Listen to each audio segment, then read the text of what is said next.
Peyğəmbərimiz buyurur ki, məsəlul mümin kəməsəlin nəhlə. Buyurur, müminin misalı arının misalı kimidir. İn əkələt tayyibən və in vəzəət tayyibən. Peyğəmbər buyurur ki, müminin misalı arıya bənzəyir. Buyurur ki, o nə yeyər, pak yeyər və nə çıxararsa, nə istehsal eləyərsə, pak və təmiz çıxardar. Burada Peyğəmbərimiz istəyir bizə arıdan bir neçə nümunə gətirsin ki, buyurur ki, arıda bir neçə xüsusiyyət var. Gərək mümində də o xüsusiyyət olsun. O xüsusiyyətlərin birincisi budur ki, təmiz mənbədən qidalanmaq. Arılar nə edirlər?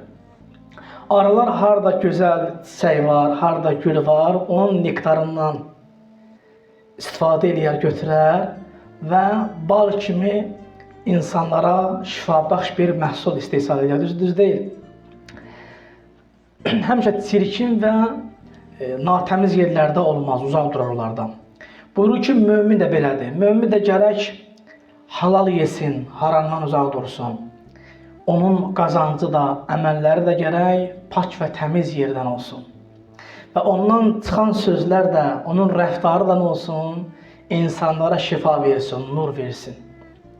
Yəni elə kəslərdən dostluq eləsin ki, o ona fayda versin və əldə etdiyi faydada cəmiyyətə fayda versin. İkincisi budur ki, zərərsiz olmaq.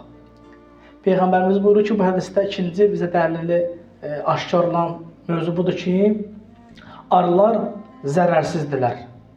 Düzdür ki, iynələri var, amma öz işindədir.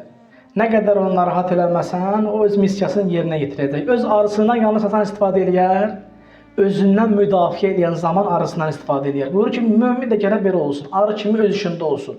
Öz fərdi ictimai həyatında, ibadətində, itaətində olsun.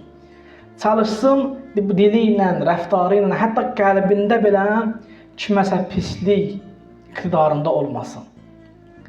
Düzdür, özünü müdafiə eləmək haqqı var, amma çalışsın dili ilə də, əməli ilə də, hətta qəlbində belə kiməsə nədir? Bir paxıllığı, bir kino-küdurəti olmasın.